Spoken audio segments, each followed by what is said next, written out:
Depression হলে যেটা হয় যে মন খারাপ লাগা ছাড়াও আমাদের যেগুলো প্লেজারেবল অ্যাক্টিভিটিস আগে থাকে, মানে যে কাজগুলো আমাদের করতে ভালো লাগতো, ধরা যাক কারোর বন্ধুদের সঙ্গে গল্প করতে ভালো লাগতো কি মুভি দেখতে ভালো লাগতো, ডিপ্রেশন হলে কিন্তু দেখা যাবে সেটাও ভালো লাগছে না। অর্থাৎ ডিপ্রেশনে ভালো না লাগাটা পারভেসিভ, অর্থাৎ সর্বব্যাপী, সবকিছুই খারাপ লাগছে।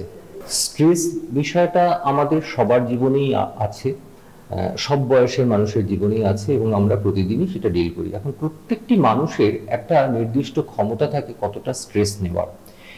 সে যখন বলে খুব চাপে আছি আর পারছি না, মনে হচ্ছে চাকরিটা ছেড়ে দিই, বা কয়েকবার পরীক্ষায় চেষ্টা করে রিপিটার হয়েও পাচ্ছে না ক্র্যাক করতে, ভাবছে যে দূর আর চেষ্টা করব না, তার মানে তার কাছে স্ট্রেসটা বা সেই চাপটা খুব বেশি রকম হয়ে যাচ্ছে। অর্থাৎ তার যতটা ধারণ ক্ষমতা বা সহ্য ক্ষমতা তার থেকে বেশি হচ্ছে।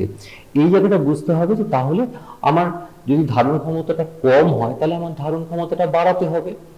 সেটা কি করে বাড়ানো যায় না, প্রথমেই এক্ষেত্রে আমরা যেটা ভুল করি সেটা হচ্ছে যে আমরা সামনে যে কাজটা আমাদের রয়েছে, যেটা আমাদের করতে হবে, আমরা বা যে সমস্যাটা আছে সেটাকে না এই অবস্থায় মানুষ সাধারণত খুব বড় করে দেখে।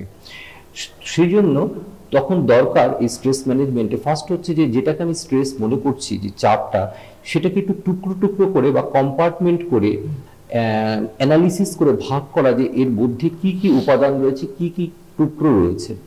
এর মধ্যে দেখতে হবে যে কোন অংশটার জন্য আমি এটাকে চাপ মনে করছি, যে কোন অংশটা আমি পারবো না বলে আমি ভাবছি। তাহলে তখন তারপরে সেটা বিচার করতে হবে যে কেন আমি পারবো না, আমার যে ক্যাপাবিলিটিস বা আমার যে দক্ষতা সেখানে কি গুরুতর রকমের কোনো ঘাটতি আছে, সেটা কি সমাধান করা যায়, সেটা কি বাড়িয়ে তোলা যায়, তার জন্য কি কোনো বিশেষ কোনো প্রশিক্ষকের কাছে যাওয়া দরকার, সেগুলো দেখতে হবে।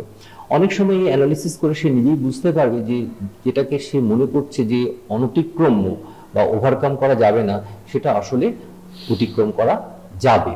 এই যে একটা রিথট, এটা সে অনেক সময়ই সে নিজে এটার উত্তর পেয়ে যাবে। আর যদি না পায়, তার যদি মনে হয় না যে না এই অংশটা আমার দ্বারা হবে না, তাহলে তাকে অবশ্যই কোনো একটা বিশেষ প্রশিক্ষক বা যে এই ব্যাপারে তাকে পরামর্শ দিতে পারবে, সাহায্য করতে পারবে এটাকে অতিক্রম করার জন্য, সেই পরামর্শটা নেওয়া দরকার।